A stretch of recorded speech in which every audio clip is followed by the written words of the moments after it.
अगर खाने के लिए नहीं है तो एक बार प्रयास करना, घर में ही प्रदोष के दिन घी का दिया लगाकर या मंदिर में शंकर के घी का दिया लगाकर उसमें 2 बाती, कितनी बाती?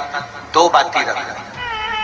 चाहे तुम लंबी रख लो चाहे गोल रख लो, पर रखना 2 ही बाती। घी का दिया लगाकर दारिद्र दुख दान स्त्रोत का पाठ बाजार में किताब मिल जाएगी। नहीं मिले तो मोबाइल पर सर्च कर लेना, उसमें निकाल लेना। तो विश्वास रखना कि 5 प्रदोष तक तो बाबा खुद करुणा कर देगा। आपको मुड़कर नहीं देखना पड़ेगा। नौकरी नहीं लग रही, सर्विस नहीं लग रही, परास्त तो हो चुके हैं, फॉर्म भर भर। श्री शिवाय नमस्तुभ्यम दोस्तों, हर हर महादेव। दोस्तों, आज की इस वीडियो में मैं आपको बताने वाली हूँ पूज्य गुरुदेव की कथा सुन करके और समझ करके कि ये उपाय किस लिए है।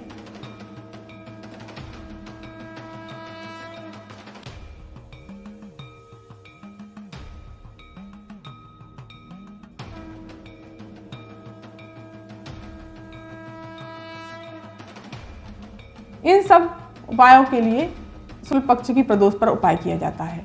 और कृष्ण पक्ष की प्रदोष पर दोस्तों पूज्य गुरुदेव ने कहा है, एकदम क्लियर कहा है कि कृष्ण पक्ष की प्रदोष पर आपको बीमारी के लिए या कोई ऐसा कार्य है जो कि अटक रहा है, इसके लिए कृष्ण पक्ष की प्रदोष पर उपाय किया जाता है। तो धन संपदा के लिए शुक्ल पक्ष की प्रदोष पर उपाय किया जाता है। तो चलिए दोस्तों, जानते हैं कि अगर आपके यहाँ धन संपदा की कमी है, कहीं से धन संपदा आ नहीं रही है, बहुत कष्ट जा रहा है, व्यापार चल नहीं रहा, व्यवसाय चल नहीं रहा, संपत्ति आन है नहीं और बहुत गरीबड़ा की जिंदगी जी रहे हैं, बहुत कष्ट झेलने पड़ रहे हैं, तो पूज्य गुरुदेव कहते हैं मात्र 5 प्रदोष अगर आप इस उपाय को कर लेते हैं तो मेरा महादेव, मेरे भोलेनाथ आप पर इतनी करुणा करेंगे कि आपको खुद ही एहसास ऐसा होने लग जाएगा कि हाँ, मेरे यहाँ धन दौलत की कोई कमी नहीं है, मेरे यहाँ धन संपदा आने लगी है। व्यवसाय, नौकरी व्यवसाय धन संपदा से हर चीज़ से आप परिपूर्ण हो जाएंगे। तो चलिए जानते हैं कि इस उपाय को कैसे करना है।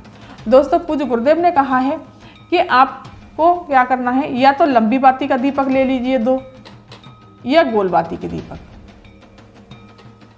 एक दीपक ले लेना है, उसमें 2 बाती लगानी है आपको, या लंबी बाती लगा लीजिए या गोल बाती। और पूज्य गुरुदेव ये कहते हैं कि मंदिर जाना ही जरूरी नहीं है, आप इस उपाय को घर पर भी कर सकते हैं।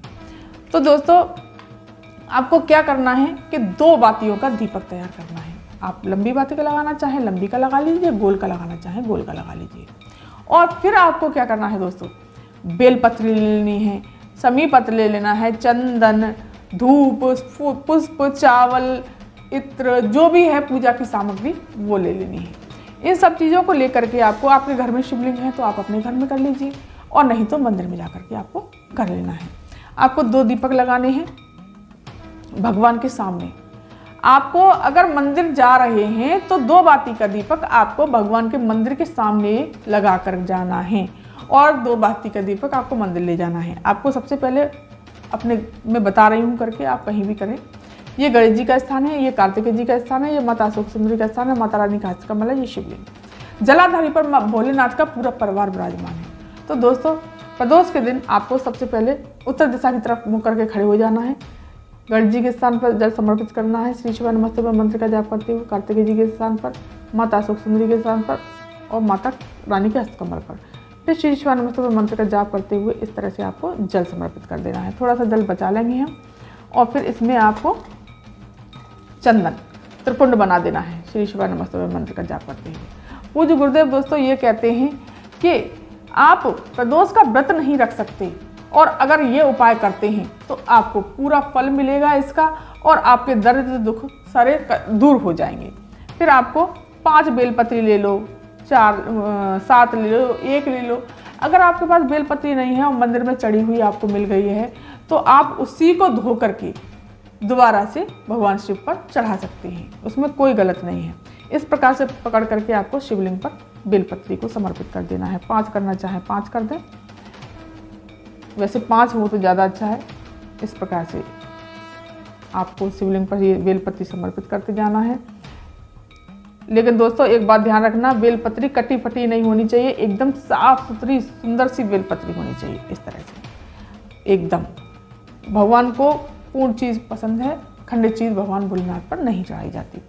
समी पत्र लेकर के गए हैं तो समी पत्र समर्पित कर दीजिए। इस तरह से आपको समी पत्र समर्पित कर देना है। समी पत्र समर्पित करने के पश्चात आपको पुष्प समर्पित कर देने हैं। इस तरह से आपको पुष्प समर्पित कर दीजिए। पुष्प समर्पित करने के मीठा समर्पित कर दीजिए। जहाँ जहाँ जैसे आप पूजा करते हैं उसी प्रकार से चावल समर्पित कर दीजिए। चंदन रोली यहाँ पर भी लगा दीजिए, जो भी है इस प्रकार से। और 2 बाती का दीप लगाना है आपको। और कलावा लेकर के गए हैं तो कलावा दोस्तों वस्त्र के रूप में भगवान शिव को समर्पित किया जाता है। इस तरह से आपको कलावा समर्पित कर देना है। और भोलेनाथ को इत्र बहुत पसंद है भोलेनाथ को, तो आपको इस तरह से मल के इत्र लगा देना है मेरे बाबा को। इस प्रकार से इत्र लगा देना है आपको। और पूज्य गुरुदेव कहते हैं 2 बाती का दीपक आपको प्रज्वलित करके इस तरह से आपको रख लेना है। और वहीं पर बैठ करके आपको दरिद्र दुख दहन का स्रोत का पाठ करना है। करने से और इस तरह से प्रदोष काल में प्रदोष के दिन दोस्तों प्रदोष काल के समय पर इस तरह से आप पूजा करते हैं और दारिद्र दुख धन स्रोत का पाठ करते हैं तो पूज्य गुरुदेव कहते हैं निश्चित ही आपको 5 प्रदोष करने की जरूरत भी नहीं पड़ेगी। लेकिन आपको दोस्तों 5 व्रत जरूर करने हैं। जरूरत नहीं पड़ पाएगी तब तक आपके धन संपदा से भगवान भोलेनाथ आपकी मनोकामना को पूरा करेंगे। धन संपदा से आपका घर भर देंगे। खुशियाँ आपके घर में तुरंत आएंगी।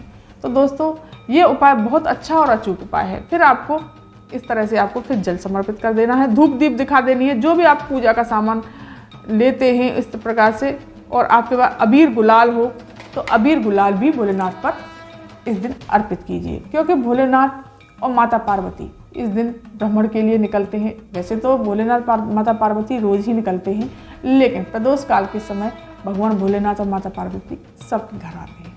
तो दोस्तों ये था उपाय आज का, जो कि आपको प्रदोष काल के दिन धन से जुड़ी हुई समस्या हो, जो भी आपको दरिद्र दुख दहन का स्रोत का पाठ करना है, निश्चित ही आपकी मनोकामना भोलेनाथ पूरा करेंगे।